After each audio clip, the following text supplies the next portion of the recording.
Ah, Et hop, salut Sylvie, Emilien. ça va?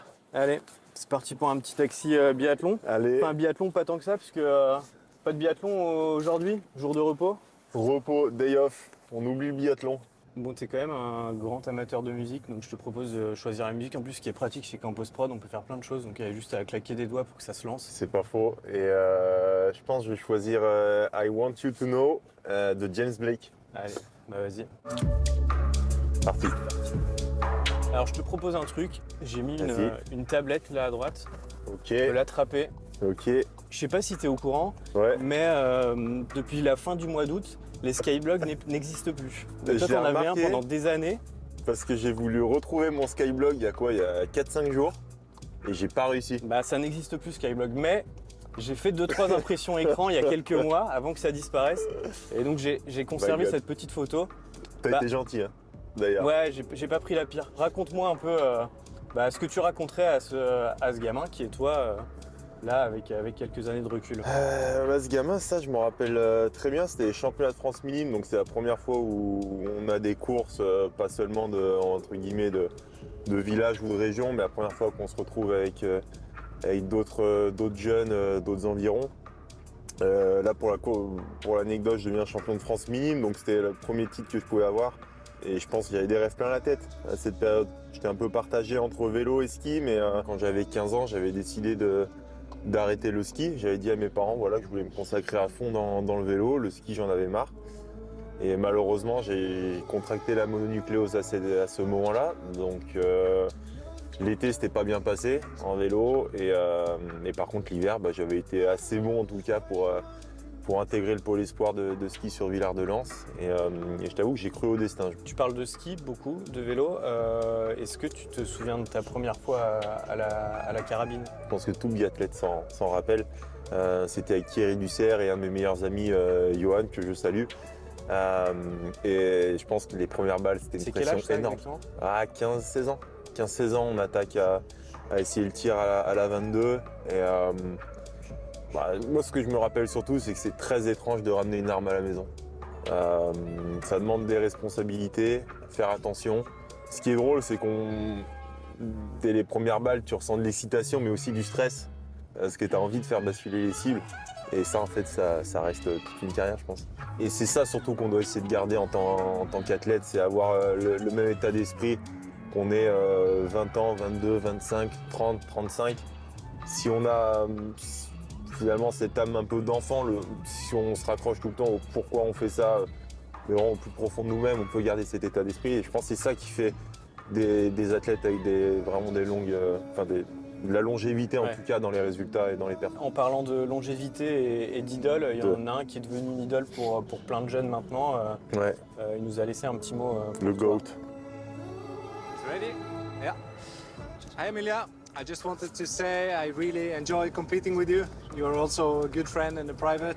Keep smiling, keep having fun. It's important.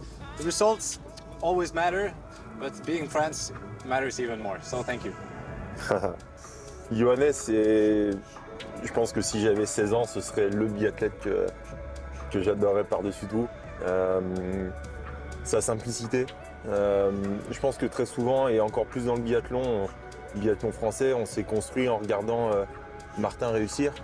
Et Martin, il a vraiment une idée du haut niveau et sa manière à lui. Et je pense que moi, j'ai été vachement influencé par Martin parce que j'ai eu la chance de m'entraîner avec lui, de grandir avec lui et je suis extrêmement reconnaissant. Mais finalement, je me reconnais plus en Johannes. Et je trouve que Johannes, comme il le dit, au-delà des courses, je pense qu'il y a une réelle amitié, beaucoup de respect aussi. Et presque des fois, j'ai l'impression que Johannes croit plus en moi que moi, je ne crois en moi-même. Il a tendance non pas à me pousser, mais je pense qu'au fond de lui, il aimerait qu'on se tire un peu plus la bourre. Et je sais que lui comme moi, je pense qu'on a la même vision du biathlon. Johannes, c'est quelqu'un qui, peu importe qui gagne énormément ou non, il va tenter, il va tout le temps avoir le sourire. Il va pas tout remettre en question, il va aller de l'avant. Et je trouve que ça, tout jeune en tout cas, et moins jeune, on peut vraiment s'inspirer de ce qu'il fait. C'est quelqu'un qui a un super état d'esprit. Sincèrement, c'est un athlète hors norme et je pense que c'est vraiment une bonne personne aussi. Pour finir, dernier petit truc que je t'ai mis, c'est une photo que tu as pris. Je l'ai pris pour deux raisons.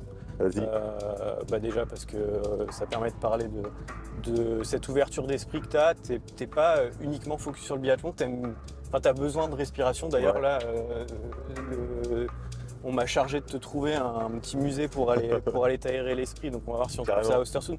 Et justement, en parlant de musée, sur cette photo, il y a une de tes deuxièmes passions qui est le musée, la culture, mais le Ouais. Louvre que tu connais quasiment comme ta poche. Ouais, que j'ai refait encore récemment avec un guide cette fois-ci, avec mes parents très jeunes, avec mes frères. On veut dire tous les musées d'Europe, j'ai l'impression qu'on les a fait. Au début, j'avais plus mon tempérament sportif. Mon objectif, c'était de finir le musée le plus vite possible. Je ne regardais pas forcément les œuvres. Puis je pense qu'à un moment donné, en fait, je me suis ouvert un peu plus à ça. Alors la musique, ça a toujours été présent dans ma vie. La photo d'une manière ou d'une autre aussi, ça me touche assez facilement.